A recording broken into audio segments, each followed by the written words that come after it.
Okay, let's get started. We have 2 lectures I'm going to get done at the speed of light to get us out, because I talked way too much about the last lecture, but it's my favorite subject, so that's my fault. Anyway, so we have to get through software reliability, we have to get through dependability. Next time we talk about feasibility, so don't worry about lecture 5, because that one's all on next time's feasibility, costing, estimating. We're going to look at a lot of business-related concepts next time around. But you're going to need reliability and dependability. So these slides are actually kind of short, and I'll keep this as minimal as possible. We'll get out of here in about half hour, is what I'm thinking. So I'm just going to give you everything you need. Obviously, you can download and you can read through the slides at your own pace, and give you a little bit more information. The reliability talks about in the beginning here this kind of example of this ship. I don't know if you guys are familiar with it. If you remember, a while back there was this high-profile case of this cruise ship that was on autopilot because it lost a connection with the GPS, but the captain and everybody else thought that they were manually operating it. Lo and behold, like a couple of days goes by and they find out that the ship made it to the wrong location. And it was way off course, and they lost radar, in fact, got off track because of a glitch in the GPS system, where if the GPS couldn't get a strong enough signal for the coordinates, it went into an autopilot mode, and the autopilot mode was programmed like years ago, and the whole trigger that made the system go into this default mode was programmed years ago, and lo and behold, this kind of just happened. It's kind of like how computer components, electronics, somehow just they go off on their own little world sometimes, like at some default mode or something of that nature.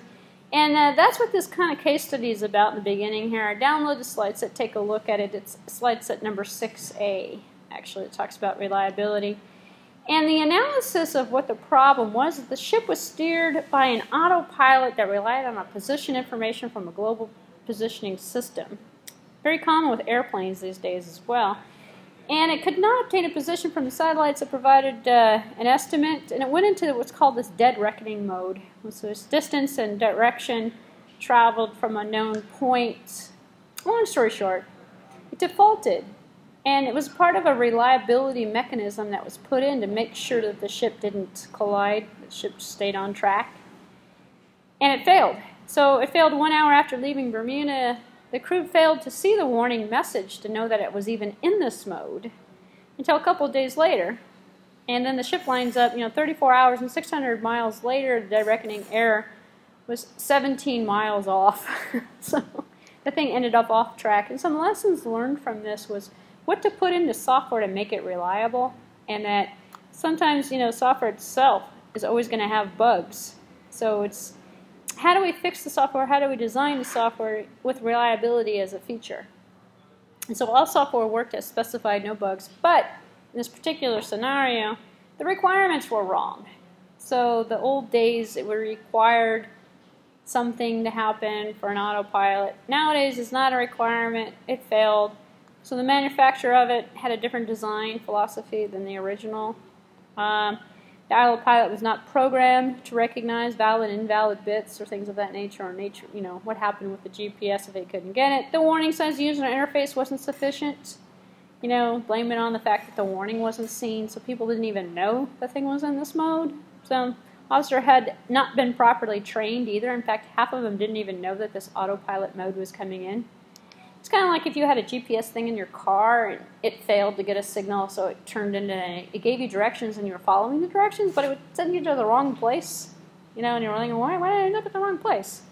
It's kind of, but it was reliable. So let's talk about reliability and how to properly implement it. That's a case of it going bad, essentially.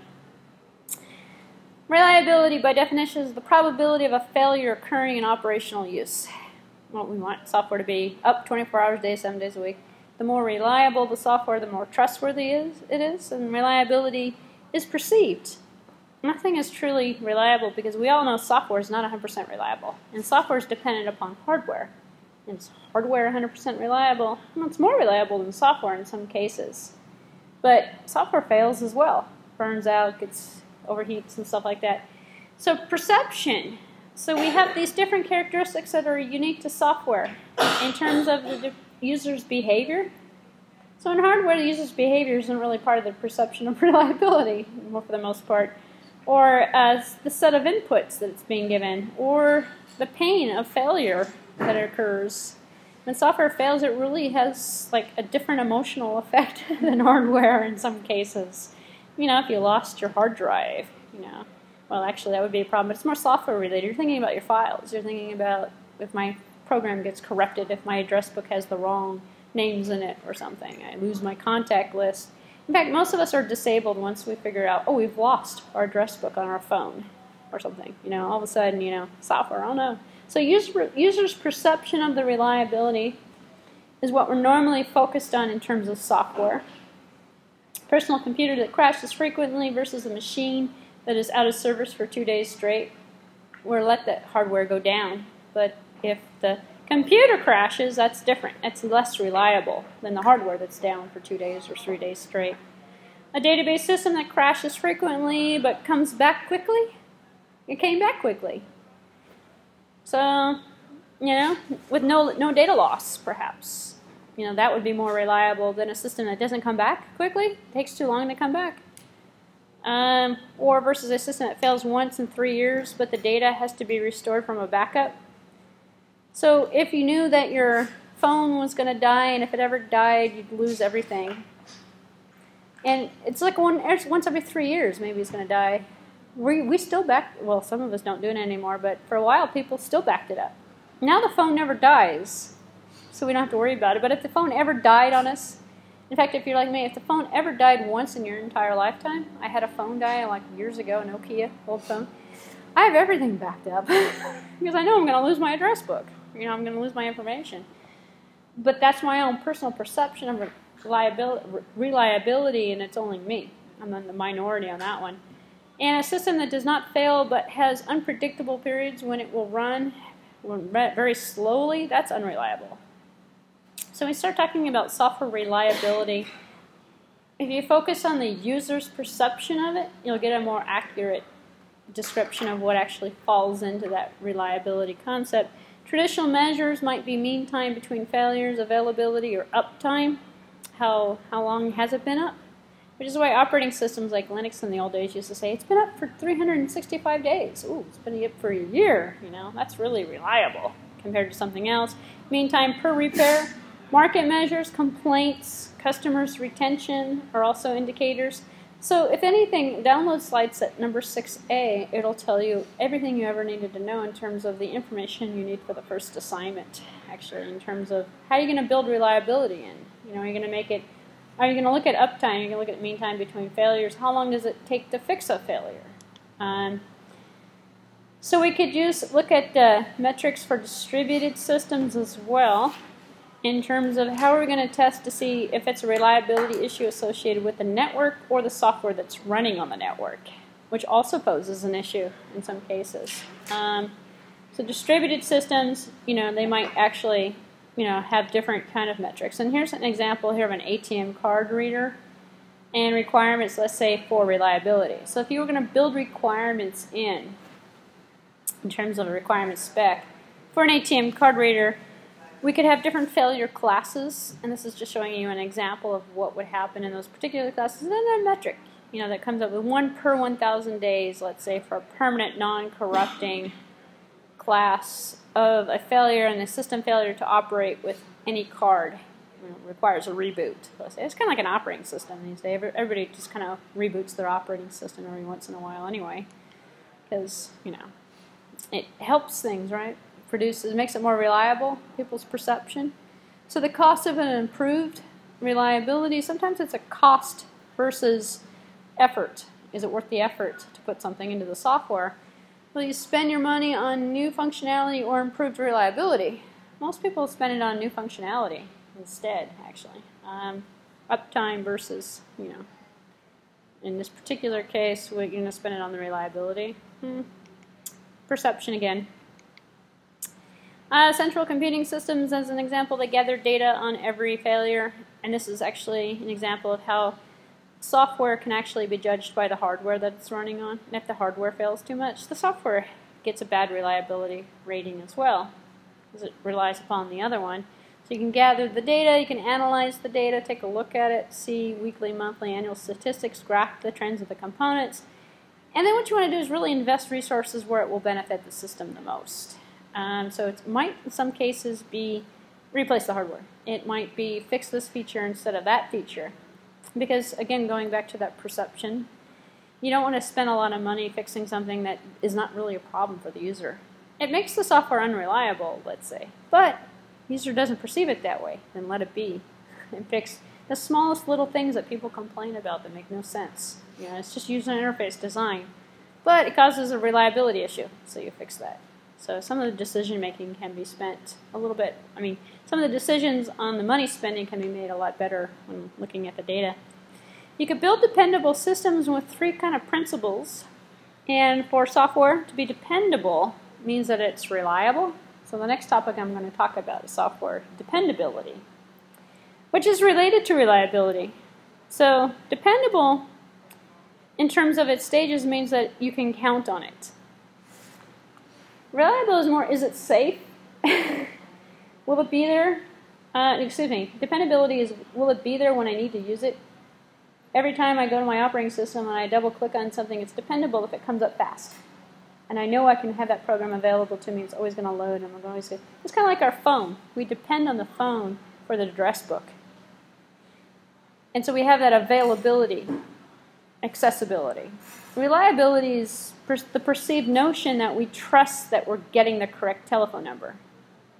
And that when we see the number in the list, that's the real number. We press it, it's going to call the number. We can rely upon it in terms of confidentiality. Is more of the functional aspect of the product. That's where I was getting to next. So reliability can be defined as functional and non-functional requirements implemented correctly. Dependability is availability, and it's more upon not necessarily the requirements of the functionality, but might be on the aesthetics. It might actually be on something that is and again, both of them are sort of user perception viewed, but dependable systems would be like a heart monitor that only fails once. Maybe if it does, in fact, when we talk about, and I'll just skip ahead here actually because I've already talked about dependability. When we talk about building reliability into our system, we talk about it's being able to recover quickly. It's being able to save the data, not corrupt the data. When we talk about dependability, what happens when it fails? Will it restore itself? Does it self-diagnose and know when it's going to fail ahead of time? So can we say that software is dependable on the hardware? It could be interdependent. It relies on the hardware. We have a little interdependency, as you were going to say, between the hardware and the software. They're both dependent on each other. They both need each other available. If you tack the word availability with a dependability and think of it along that line, it's dependable. It's dependable when you can depend on it being available. It's dependable. Versus reliable, which means it gives us the correct results. It's almost a play on words, and they're both very similar, and both of those two words are used interchangeably, meaning the same thing, but traditionally, dependability is more mixed with more mixed with availability. Like, we can say that, I'm sorry. If you want to build a dependable feature into a software package, you make it so it self-diagnoses. And it knows when it needs to be rebooted, and there's a warning light that comes out and says, hey, you know what, you should reboot me soon. Which is what people have done with operating systems. You know, the little message comes up, running low on memory. If you want me to run, want me to be available, you should probably reboot me. So to make it reliable, it would come out and keep a log so that if it broke, it could fix itself. It could repair damage. It could, if it lost a GPS signal, reliability says it can go on a preset course, a dead reckoning programming or something. So airplanes are dependable and they're reliable. If an airplane fails, a landing fails with a pilot, the dependability would mean that the air shifting could manually be controlled versus electronically controlled. We have options that would make it work regardless if something failed. We can depend on the landing gear coming down. We just have to overwrite it and do something else to it. It's reliable because it has a backup plan and it has a box, black box, which we can figure out. It may not save the people on the plane this trip, but in the future we can take a look at the data, the log files that it kept, and we can kind of figure out what went wrong to prevent the problem in the future. And if something does go wrong, we have plan B. We have autopilot, or we have something else that makes it reliable, which gives us more options to recover. Reliability is more interactive than dependability. Dependability is like an assumption that the system's going to work. Like we're going to make it from point A to point B. We can depend on it. Gives us hope that it's going to be available. Versus, would you trust that plane with your life? Makes it reliable. So it's kind of playing on English words. There are 3 principles of dependable, building dependable systems in terms of making it each stage of the development, looking at the process of the development. Systematic, building, this is the waterfall model, using something, tracking changes, tracking the flow of the software. Key factors of reliable software, the culture, the organizational culture, and the expects quality and what the expectations are. So you can have a reliable software that crashes every 10 minutes, but it comes back up quickly. And it's all in the user's perception of the reliability. Can they rely on it? Well, if they have hope in it, if they have trust in it. So in a lot of cases, reliability depends on the trust of the user and the acceptable user perception. Hides complexity. The design is unambiguous, meets the specification. It might actually be in the programming style. Building something in the object-oriented style makes it more reliable sometimes. Using something like Java as an example, that is automatic garbage collection, can be determined as a reliable kind of way of building software. Building dependable systems, in contrast, kind of works again with good organizational culture, good creating systems that are acceptable for groups of styles of work, meetings, preparation, supporting features. They can depend. You bought Microsoft Office. You're going to use it for. Can you depend on it for all of the features that you need for your office computing? Well, we can actually. We've got Excel, PowerPoint, Word. As a feature of the software, we can depend on this Office product to give us what we need. Is it reliable? Does it crash constantly? Does it run on our network properly? Does it save our files properly? Can we, it's more on the functionality of what the software is doing versus the concept of what it's providing. So, different ways. In terms of complexity, reducing it, making it comprehensible, simplifying it, partitioning out complexity. A lot of people make accounting software dependable because they have receivables, payables, payroll, reporting. All of them are easy to understand. So you make it reliable and dependable at the same time because you hopefully have built in the concept of your user when they buy that software package that it's going to keep track of all of their information. It's going to keep track of all of the money spending and all of the receivables. And at the same time, you can depend on it to provide what you need. It's going to have a reporting module. It's going to process my payroll for me. It's going to do my taxes for me. I can depend on it to solve all of my accounting needs. I can rely on it to keep accurate counting taxes, calculate out using a particular rate how much sales tax I need to pay, how much of this I need to pay, how much money I've got in the bank. So, in fact, you can kind of take an application in general and sort of what would be a dependable feature versus a reliable feature. And then you can kind of conceptualize what how the concept is broken out into those 2 percentages. So, yeah. Yeah. It is all user. You don't have to do any of this. As a software engineer, you just make the product. If you're going to make it dependable, you're going to make it dependable in the eyes of the user. If you're going to make it reliable, then they're reliable in the eye. Everything's always 100% flawless for the developer. It's the user's perception that I'm talking about, in terms of how they define reliability and how they define dependability. And these are features that you can build in. The slide set's going to give you a bunch of examples of how you can build it in, and I would use the slide set as a reference for those assignments. Because it's going to say, how do you build reliability in? Well, make something reliable by having it recover from errors and keeping a log file. Actually, that's 2 examples you probably think about, like log files would make it reliable, because we could take and see what happened and we could fix it, and we could make the results more accurate in the future.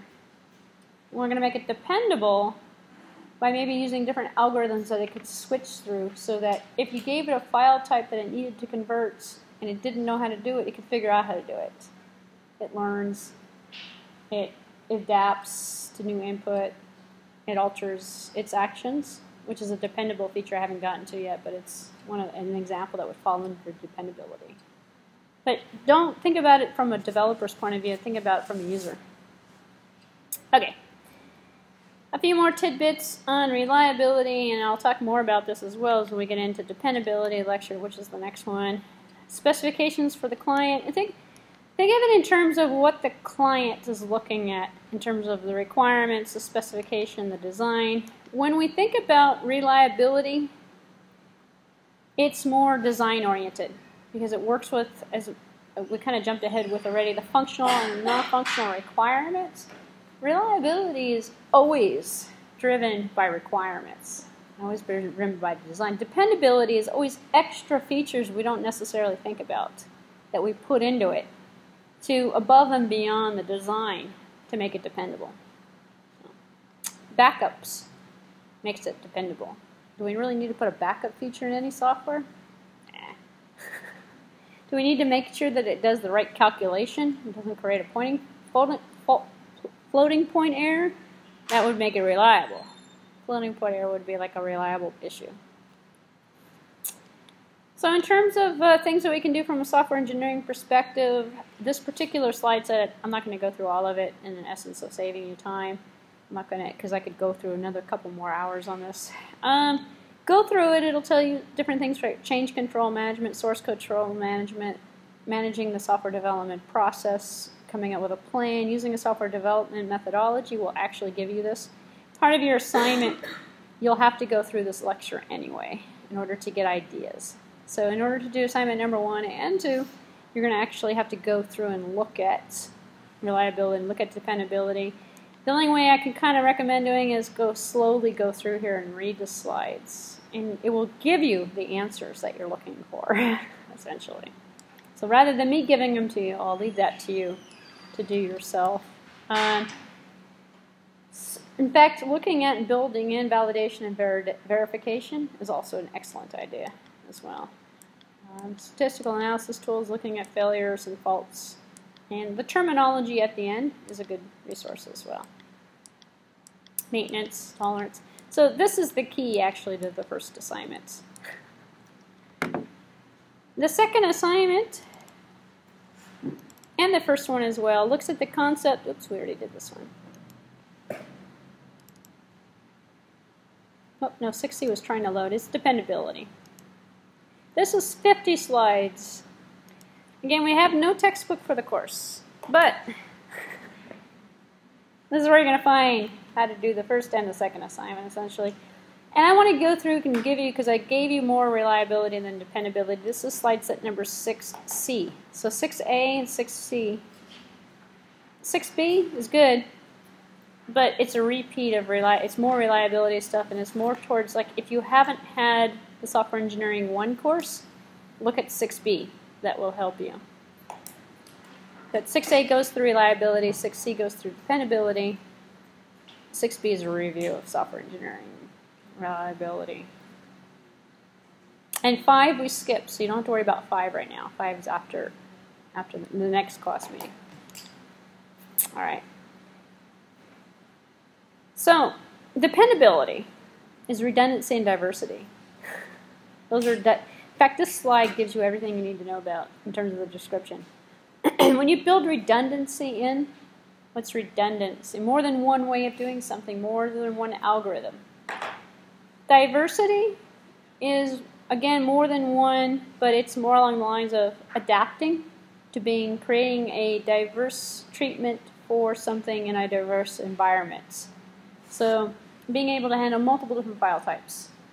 So Microsoft Word is dependable because I can read in a WTF file or a WordPerfect file. I can read in a Word whatever. It reads multiple, it has diversity because it can read in multiple different file types. Makes it dependable.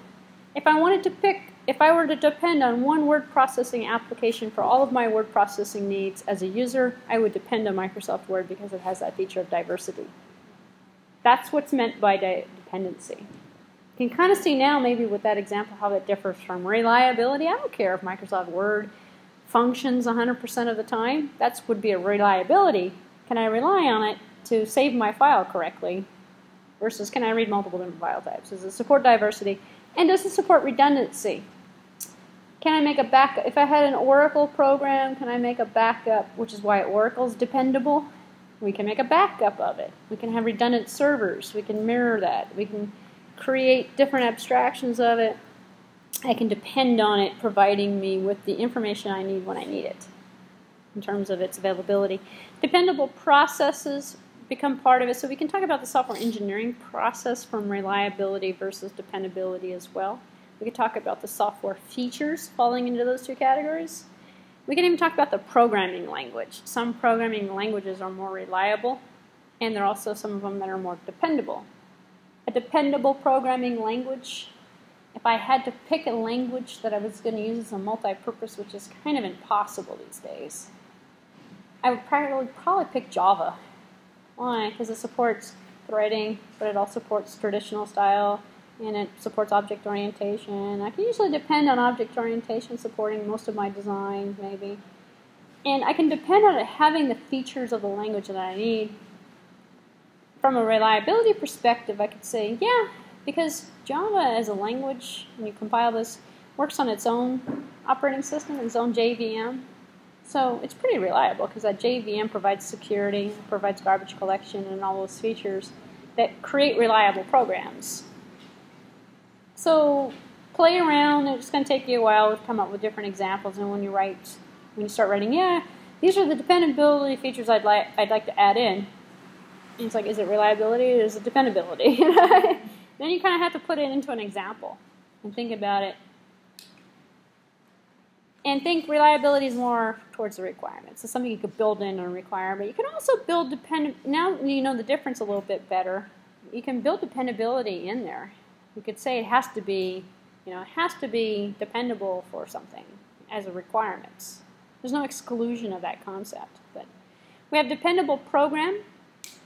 We have dependable system architectures. Java is one that would say provides software fault tolerance features and stuff. So software dependability in general is your definition. It's the software customers. They expect all the software to be dependable. So customer's perspective again. Non-critical applications, they'll be willing to accept some system failures. We're willing to accept when we walk up to an ATM machine if we see a message that says, I'm sorry, this machine doesn't print receipts. It's dependable, and that message is up there to tell us when we use the system, we can depend on it. It's going to process our transaction correctly. It's just not going to give us a receipt. If we didn't put the message up there, then we might think that that machine's unreliable. We've made a deposit, but we didn't get a receipt. So we can't depend on it as processing our transaction correctly. We might think that it might be unreliable. We have to call the bank the next morning and say, hey, you know what, I didn't get a receipt. Does it mean my deposit worked? Or we might pick up the phone and call and see the automated system and see what our balance was. In fact, I've done that before. When you didn't get a receipt, it's like, I can't depend on this machine. I don't know if it actually did my transaction correctly. I have to go verify it. And so it may not have printed a receipt properly. So we can do things to software to make it appear more dependable. So that's when you start thinking about, when I write the descriptions up, the exercise is to have you think about things like, what do you put in it to make it more reliable? And if you do what you suggested, think of it like a consumer, like the end user. And then you can kind of see what the system developed. But the problem is, see, software engineers don't think like end users. You think like software engineers? You have to switch it around, put yourself in the role of the end user, Then you can see reliability. You can see what would be dependability. You know, what would be a good feature, what would be a bad feature, what you want, what you didn't get from the software. In fact, they say software with good documentation is dependable. I certainly wouldn't want to buy, and here's some examples of some applications: a medical system, telecommunications, power systems, aerospace systems. Would you want to fly on an airline that wasn't dependable? But if they didn't give me snacks, I wouldn't care. You know, that wouldn't be part of my dependability, I guess. I would certainly want the thing to function correctly, though. All right, so achievements. We can talk about things. When we talk about dependability, we talk about fault avoidance, fault tolerance, fault detection. We talk about the increasing costs as well. And a lot of this stuff is repeated with the reliability lecture, so which is why I can kind of do this both together kind of quickly. Well, as you read through it, you know the number of residual errors goes, the cost per error in detection goes up when there's very few, because it takes us longer to find the errors. It takes us easy to find, when there's a lot of errors, we can find them all kind of quickly. It's kind of like, you know, masses. We have regulated systems, nuclear systems, air traffic control systems, medical devices that need dependability, because if the cost of an error is too high, it's too many problems. And I talked about diversity and redundancy as two features that can be built in. So the slide set's going to give you everything you ever wanted to know about software engineering, redundancy, and diversity as it applies towards the development process, and also as it applies towards, you know, things that are characteristic of the software, as well as testing and QA and those topics as well. So that's what you're going to get essentially as you go through and read through. If you want this, we can meet tomorrow and finish, or I can leave you with homework and have you do it on your own. And the good thing for you guys is I just did this lecture actually. And there's 2 hours of this lecture and 2 hours of the last one if you want to hear me explain it, recorded in the weekday class that you can listen to. But it's your choice, you don't have to. In fact, some people prefer just to read the slides. You might get a kind of a slightly different description, because if you haven't noticed, I don't really read the slides that much. So you'll get different information by listening to what I have to say to it. So it's probably not a bad idea, I would say, to go through and read well, not read, but listen through those lectures. You can do it tomorrow if you wanted to. Or you can do it whenever you want at your leisure. But don't stress about the assignments, actually, because this is from your perception. And so let's say your software engineering 1 background's not so good. You can go through the software engineering 1 course notes. Read all the basic stuff on reliability. All the basic. You're not going to find anything on dependability, however. You're just going to find software reliability. In fact, I will note, it's dependability, and it's not bad to take a look at these key points at the end. In fact, they're all the way throughout the lectures. The lecture's got about 50 slides in it. There's absolutely no way I would cover all of it anyway. But the point I'm trying to make is dependability is kind of a newer concept. A lot of the traditional software engineering textbooks, they talk about reliability. In fact, you hear reliability all the time. You don't hear about dependability unless you're kind of getting down into a software engineering 2 class where you're looking at above and beyond. So what can we add to it to improve reliability? Well, add dependability to it. So dependability is usually kind of an afterthought that only really good software has. So as an example, operating systems. You know, it took us many years to resort to last saved copy. I mean, for a while we had safe mode and this mode and that mode. But now that our newer operating systems, we can revert back to a previously good running registry file, or previously, it makes it dependable. So it hasn't been until like maybe the last decade that software has looked at dependability. So the traditional textbooks don't have dependability in there, but modern day advanced software engineering, it's all about dependability. How do we make a phone that will reboot quickly and always be up, never go down? Or if it goes down, make it look like it didn't go down. Which is why we have, you know, software systems now, operating systems that boot, like the Mac OS X. We don't see any diagnostic stuff. We know it's dependable. We press a button, we see it's on. We press a button, it's off. So we can, as a user perception, have more dependability on it, because as we integrate technology into our life, we become more dependent on it. So we want to know we can move everything off of our computer and put it on our tablet. and so that tablet's going to work, and it's going to provide. We can depend. So you can build those features into software, as well as hardware devices, as well as computer and personal electronic devices, actually. So, and unfortunately, I'm kind of cutting you short on my lectures on these two concepts, but the lecture, if you read through it, will go through end programming, looking at different versions of the software code. So if you want to write source code that's dependable, I'll come up with different versions of it. Have different teams working on it. Get different developers working on it, which is a way of making it dependable. Fault tolerance as a concept. Looking at in terms of diversity, looking at different algorithms, different programming languages that can be used. Because there's more than one way of doing something, and diversity gives us different options and different plan Bs that we can resort to. There's actually problems that associate with it. It's not all good. So the lecture will actually go through, what happens if we don't have a culturally diverse team? They're all using the same approach. They all learn something the same way. It doesn't matter. It's not going to work for us. It doesn't matter how many times we write it. It's all going to come out the same. We're going to have the same dependability. Characteristic errors. Mistakes in interpretation. It doesn't really depend on how many teams we have implement the requirements if they all misunderstood them. Kind of defeats the purpose as well. Improvement in practice, that's how we can actually kind of get dependability in software engineering in terms of the team and the practice. And the more we've done, the more we've used the software development lifecycle, the more practice people have with it, the more we can depend on the team creating successful products with that particular methodology. And in fact, part of the lecture kind of goes through programming and dependable programming techniques. And this is kind of like, error avoidance by using validity checks, exception handling, not going into complex looping, staying away from dynamic memory in languages that support it, staying away from pointers. You can build a very undependable, unreliable software package by using pointers in C++ if you're not using them correctly. So providing training, stuff like that can actually be used.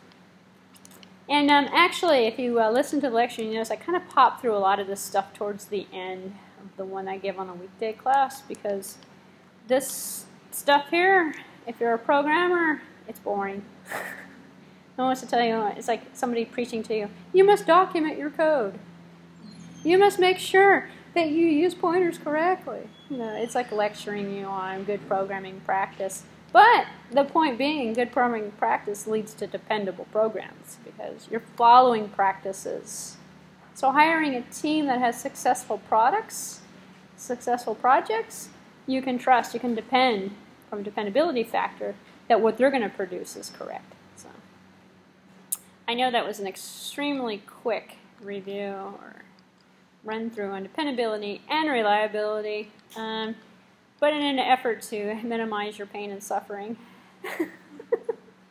if anyone wants any more on this, I can lead you to more resources, the information, or I can sit here and talk to you longer. But I have had requests to cut out soon. So, questions, comments, information? Anyone want? Yeah, you seriously do want to cut out, don't you? I know it's a long day. All right. So I am available at thebhicker.com. Excuse me, the materials are available there. I'm available at itu.edu. I'll stick around a little bit longer for those of you who aren't in a hurry and want to have questions answered. But judging about how many people are left right now, I would say most of you are wanting to go home at this point. So we'll cut it short in an effort to minimize your pain.